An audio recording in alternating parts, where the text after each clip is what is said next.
Ben at 10. Today I'm going to talk about employment. At the heart of our economy, and really the most important aspect of our economy, is the level of employment in it.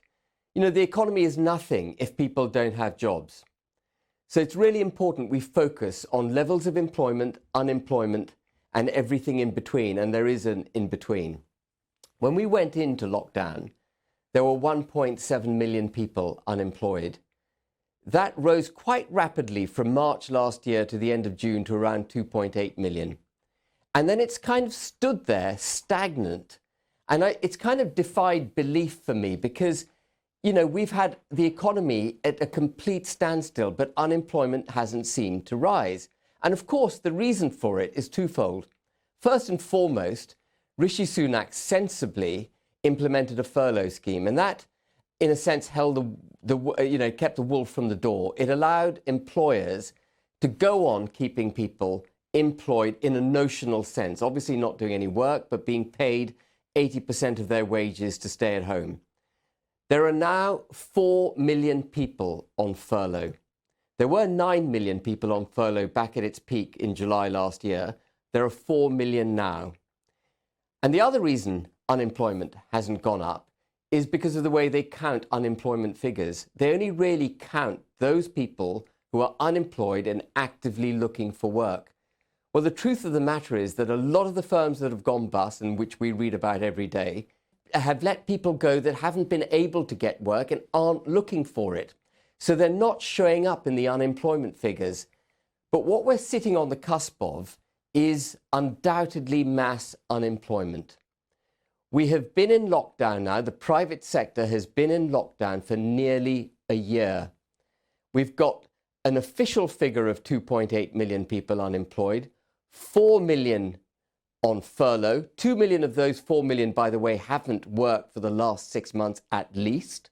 So we're talking about 6.8 million people effectively either on furlough or technically unemployed, and the real figure is probably higher because there are people who are not looking for a job. We're talking about over 20% of the workforce. Now, Rishi Sunak has repeatedly extended the furlough scheme, and that's all well and good while you're in lockdown. But at some point, you've got to bite the bitter pill, and you've got to stop that stimulus, you've got to stop that support for businesses, and encourage businesses to get back to work. He has to do something to get businesses to take people back on. And an idea I came up with a year ago, which I want to promote again, is something called a reverse furlough scheme. And it goes something like this. Rishi needs to give companies money, support, a bit like the furlough scheme, but the inverse of it, money to take people back on, money to re-employ the people that they've let go, money to allow those businesses time to become profitable while they take these people on so that they're not reluctant to take them on.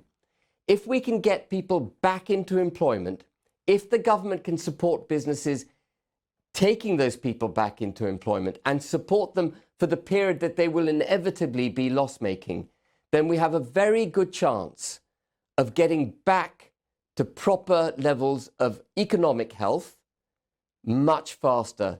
So my message now is, even though unemployment looks low, actually it's much higher than we think it is. It's likely to get a hell of a lot higher when the furlough scheme ends. And Rishi Sunak needs to move fast now to preempt it and institute something like a reverse furlough scheme, giving people and employers an incentive to get back to work. It will be expensive, but it'll be a hell of a lot cheaper than letting people go, watching their livelihoods destroyed, and inevitably having to support them with the social welfare safety net.